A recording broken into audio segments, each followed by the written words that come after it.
पत्नी के संबंध बनाने के बाद क्या महिला को बाल धोकर ही पूजा करनी चाहिए? इस बारे में आपके प्रश्न आ रहे थे पिछले साल की कुछ वीडियोस में। तो मैंने सोचा क्यों ना इसका विस्तृत एक वीडियो बना दिया जाए आपके, ताकि यह काम का रहे। तो अंत तक वीडियो के बने रहिएगा और ध्यान से सुनिएगा।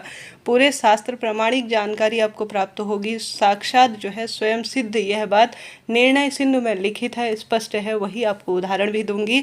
तो अंत तक वीडियो के बने रहिएगा। जैसे कि आप सभी जानते होंगे, महिला कोई भी पूजा पाठ करती है तो उसका परिणाम अर्थात उसका सुखद परिणाम उसके पति, उसके बच्चे, उसके पीहर पक्ष के पितृ और देवी देवताओं को सभी को परम सुख प्रदान कर कर सभी का कल्याण करने वाला होता है। कोई भी महिला पूजा करती है तो वह इसी भावना से करती है, सर्वे भवन्तु सुखिनः सर्वे सन्तु निरामया, अर्थात सभी सुखी रहें, सभी निरोगी रहें और सभी का कल्याण हो। ऐसे में महिला कोई भी कुल की द्योतक होती है, वह पूजा पाठ करती है ना, तो इसका परम सुख अपने आप में अद्भुत होता है। पुरुष जन अपने जो है धन अर्जन के लिए घर से बाहर जाते हैं, परंतु महिला उस धन का सदुपयोग करती है और पूरे घर के लिए वह बहुत अच्छे तरीके से उस पैसे को लक्ष्मी स्वरूप में हर एक स्थान पर खर्च करने का प्रयत्न करती है। ऐसे में महिला को सबसे अधिक सुखद जो भगवान ने वरदान दे रखा है वह है माँ बनने का सुख, और वह जो है अपने आप में अद्भुत है। ऐसे में पति पत्नी की जो संबंध होते हैं, आप सेक्स कह लीजिए या इसे जो है आवश्यक रूप से यौन संबंध कह लीजिए,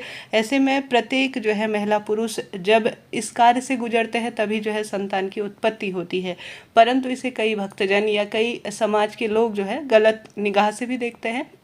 यह विवाह के बाद होने वाली एक साधारण क्रिया है, जिसे सोचने समझने का सबका अपना एक तरीका है। आपसे अनुरोध है कोई भी गलत कमेंट्स ना करें, या आपके परिवार और आपके माता पिता को जो है पूर्ण रूप से आप क्या कर रहे हैं, कैसे कर रहे हैं, किस स्वरूप में अपने घर परिवार में है, यह दर्शाता है। भगवान ने महिलाओं को ही कुछ ऐसी शक्तियाँ दी हैं जो अपने आप में अद्भुत है।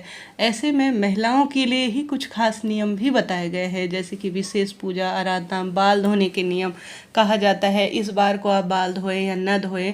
कई तरह के नियम खासतौर पर महिलाओं के लिए मासिक धर्म इत्यादि में भी लागू किए गए हैं। कई बार समाज में यह प्रश्न भी आते हैं कि यह सब नियम महिलाओं के लिए ही क्यों होते हैं, परंतु शास्त्रों में महिलाओं के लिए बहुत सारी चीज़ें क्षमा के योग्य भी बनाई गई है। नियम कठोर हैं, परंतु कुछ विशेष सुविधाएं भी दी गई है जो अपने आप में अद्भुत है। नारी को जो है माँ का दर्जा प्राप्त है, देवी शक्ति के स्वरूप में उन्हें पूजा जाता है। ऐसे में पति पत्नी के बीच आपसी संबंध जो कि अपने आप में अद्भुत है और प्रेम के प्रतीक के रूप में जाने जाते हैं। और ऐसे में जब व्रत होते हैं, जब पूजा पाठ होते हैं, तो मन में कई तरह की शंका आती है। हमने घर में लड्डू गोपाल रखे हैं या नियमित रूप से हम पूजा कर रहे हैं, तो हमें क्या रोज जो है संबंध बनाने के बाद बाल धोने चाहिए? देखिए, सर्दी का भी मौसम होता है, गर्मी भी होती है, और कहीं ना कहीं हमारे घर पर पूजा स्थल भी होता है, उसमें भी कई तरह की हमारी जिम्मेदारी होती है। नियमित भगवान को भोग लगाना, दीपक लगाने इत्यादि के नियम। इसके साथ साथ घर की जिम्मेदारी, जैसे बच्चा छोटा है और जब बच्चे को सर्दी इत्यादि लग जाती है, कई तरह के नियम हो जाते हैं, जिस कारण से महिला को कोई कठोर नियम भी है और महिलाओं को कुछ छूट भी दी गई है।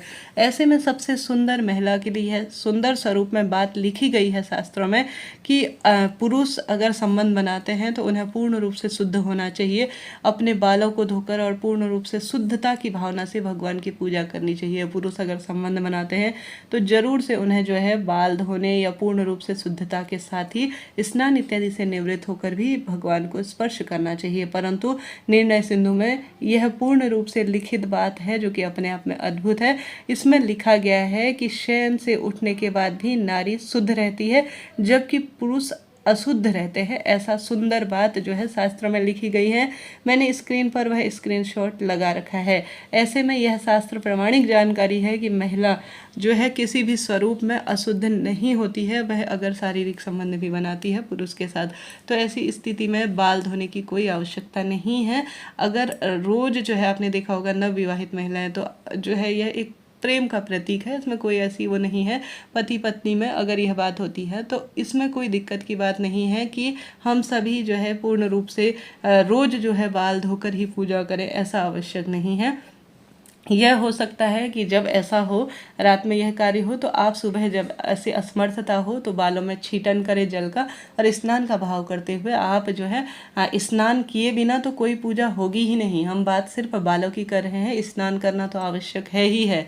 मैं इस बात को क्लियर करते हुए चलूँ, स्नान करना जरूरी है, परंतु बालों को सिर्फ जल का छीटन कर कर ही आप पूर्ण रूप से स्नान का भाव करते हुए पूजा पाठ कर सकती है, भगवान को भोग लगा सकती है। कोई संशय की बात यहाँ पर आती ही नहीं है। तो यह सुंदर बात है, आप सभी को मैंने जरूर से बताया। परंतु महिला के लिए बाल धोने के कुछ विशेष दिन बताए गए हैं, जैसे शुक्रवार के दिन बाल धोना अच्छा होता है, रविवार के दिन बाल धोना भी शुभता के स्वरूप में जाना जाता है।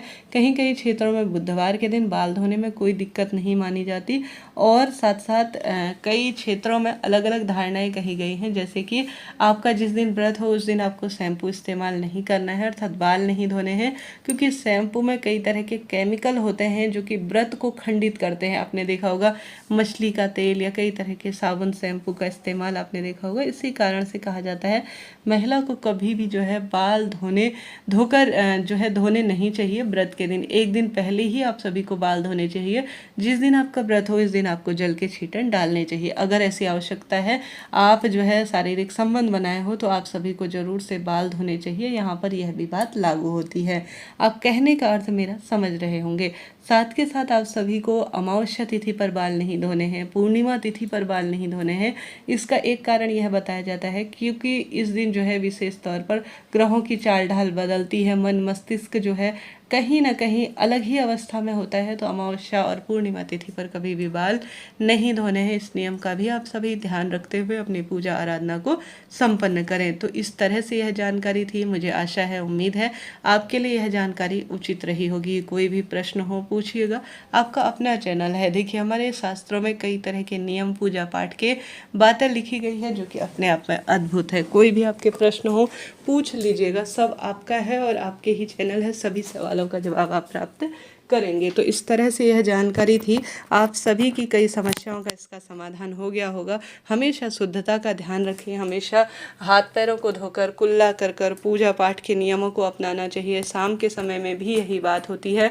एक ऐसा कपड़ा अपने लिए अलग से रखिएगा शाम के समय और सुबह पूजा करने के लिए, जो सिर्फ पूजा का ही हो सकता है वह गाउन हो, धोती हो या कुर्ता हो, वह शुद्ध होना चाहिए। लेट बाथ जाकर अर्थात टॉयलेट बाथरूम जाकर हमेशा अपने कपड़ों को न बदल सकने की स्थिति में सिर्फ ऐसे कपड़े ही आप सभी को पूजा के समय पहन लेने चाहिए और हाथ पैर धो लेना चाहिए, कुल्ला कर लेना चाहिए। शाम को जल के छींटे डालकर ही पूजा करने चाहिए। स्नान तो हर दिन आवश्यक है। यह नियमित नियमों का एक हिस्सा है जिसे हर एक महिला पुरुष को अपनाना चाहिए। बाल इत्यादि की बात मैंने आपको बता ही दी। तो इस तरह से जानकारी थी। वीडियो उचित उपयोगी रहते हैं तो कृपया लाइक करें, शेयर करें, सब्सक्राइब करें। मेरे प्रश्नों से, मेरे सवालों से या मेरी कोई बात से आप सहमत हैं या उपयोगी जानकारी रहती है तो कृपया कमेंट्स में मुझे अपने जो मन की बात है वह भी ज़रूर से बताएं। कोई मनगढ़ंत मैंने यह बात नहीं बता रखी है, यह शास्त्रों में लिखित बात है। हर हर महादेव।